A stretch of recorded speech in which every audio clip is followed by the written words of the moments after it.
may mapili ka talaga sa trabaho, di ba? Sobrang kang conscious sa iyong body of, sa iyong films, di ba? Sa body of work mo. Pero gusto ko lang ikwento mo yung, there was a time, hindi ko alam, kung sure ka, kung alam mo to, kung aware ka, na there was a time si Direk Jeff, ayaw kanya nang makatrabaho after niya maka-work for the first time.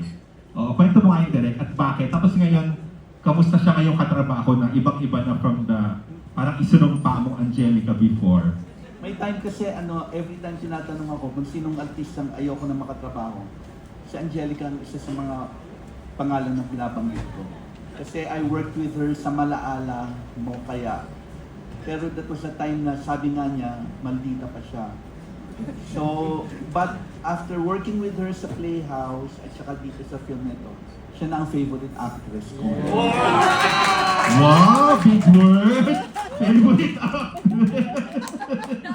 Sandali, bigyan mo kami ng konting context, Direk. Bakit mo siya ayaw na maka-work nun? Anong klase ba siya nung artista nung panahon na yun? Naglalagari siya noon eh. Tapos, okay lang ba sabihin ko? Naglalagari siya noon. Tapos, nung nag-report siya sa set namin, siguro pang-apat o pangatlong araw na niya na tuloy-tuloy na nag-shoot. Pangatlo. Tapos, every time na nagbibigay ako ng instructions sa blocking, nakapikit siya, natutulog. Nakakatulog ako. O yun. Kaya ang feeling ko, parang nabastos din ako, di ba? But anyway, pass is pass naman. Oo, at saka nakita naman natin ang character development. O, anong reaction mo doon? Tapos ikaw daw ang favorite. Wow! Girl!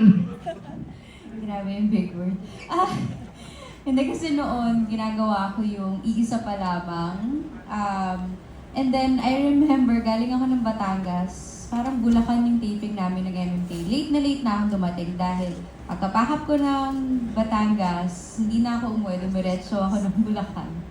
No, syempre yung tulog mo sa biyahe lang, diba? Tapos MMK. And I remember, parang 3 asawa ko yung namatay. So, buong episode ng MMK ako umiiyak. And 11 AM na ng Thursday, hindi pa rin kami pack up. Tapos binablock ako ni Direk. Talagang nakakatulog na ako. Like wala na, tumawid na yung kaluluwa ko sa kabilang dimension. Parang hindi naman, yan yung may sinasabi ko kanina, di ba? Na may mga nagagawa kung hindi ka proud.